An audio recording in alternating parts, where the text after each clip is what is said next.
this morning's discussion. It was really nice to meet everyone and to hear what everyone thinks are the main trends moving forward in the beauty industry. I was really interested by the waterless beauty discussion, actually, because I think even though there is massive scope for it, I think consumers ultimately are going to want products that have real active ingredients that can penetrate into the skin. So I think there is going to be a lot of scope for it, but I think the industry is going to be very hard pushed to move forward without water in the future. I thought it was really interesting to hear about what the retailers had to say. I mean, I deal with people who are learning how to formulate every day, so it's very interesting to hear it from the other side of the coin. And I loved hearing about what consumers are looking for when they walk into a shop and how they view different products. So that was very eye-opening for me. I think education is something that a lot of consumers are looking for, and I think people go online, they see a lot of misinformation on blogs. You read statistics such as 60% of everything you put on your skin is absorbed into your bloodstream, which isn't true. It takes 26 seconds for a cosmetic ingredient to reach your bloodstream. Again, not true.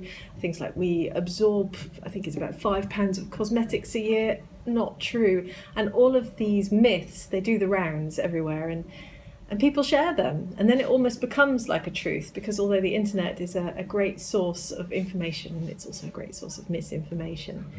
Yeah, I think you're right, it is helping ourselves, because I think the mainstream industry looks at us and almost looks down at natural and green beauty brands. They almost see them as inferior because they view them as having less scientific knowledge and less knowledge of cosmetic chemistry.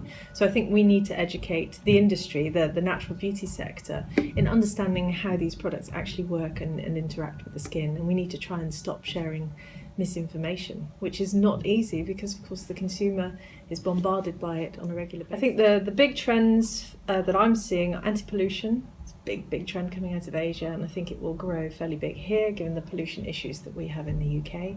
I think superfoods and just foodie style cosmetics are going to become more of a bigger trend. Things like probiotics, superfoods, we're starting to see a little bit to what we're doing. I mean, we have close to 2,500 students in 104 countries now, and we're seeing green beauty grow globally. I mean, in the last month alone, we've enrolled new students in Armenia, in Brunei, in Slovenia, in Fiji, in Peru.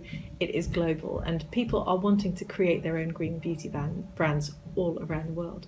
So I think it's not just limited to one area, one sector. It is truly a global phenomenon, and that's really exciting for us to see. And obviously everyone's on social media, so that's where you have to be if you want to get the word out.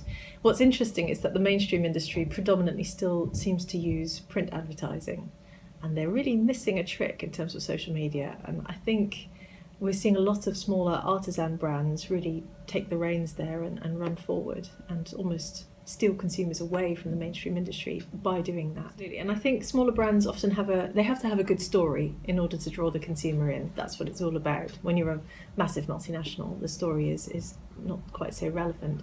But if you can show your consumer what you're doing, help them connect with you, show them behind the scenes, you're making cosmetics, you're taking them to the post office, you're designing, you're working with new ingredients, you're talking to your customers. That's something people can really connect with, and that's quite an exciting part of the story when you are a smaller brand. Maybe we need some kind of association for natural beauty entrepreneurs or brand owners. I mean, we represent close to 9,000 brands who we host in an online community from all over the world, I hasten to add. And bringing all those people together is creating networks, friendships. That doesn't exist on the ground in any country, and of course it has to be global, really, if you want to truly grow the sector. So I would like to see people come closer together, particularly in the UK, through events like we had today, and see what we can do to almost create sort of an association of natural beauty brands. I think niche brand development, and a niche isn't natural, it isn't organic. You have to really drill down. It could be natural halal, it could be vegan, raw, paleo. You have to really think about who you're appealing to. And we find a lot of people who start their own natural beauty brands are often in their late 30s, early 40s, they've just had kids and they want to target that sector. But for instance, people in their 60s, 70s, 80s, they can rarely find products which really work for their skin. There's a massive untapped market out there which no one's going for because they don't think that way, they don't fully understand how it works. So I think people really need to think wider than their own bubble and start to think about the niche opportunities out there. I mean, one of our graduates even makes skincare for guinea pigs. On that bombshell.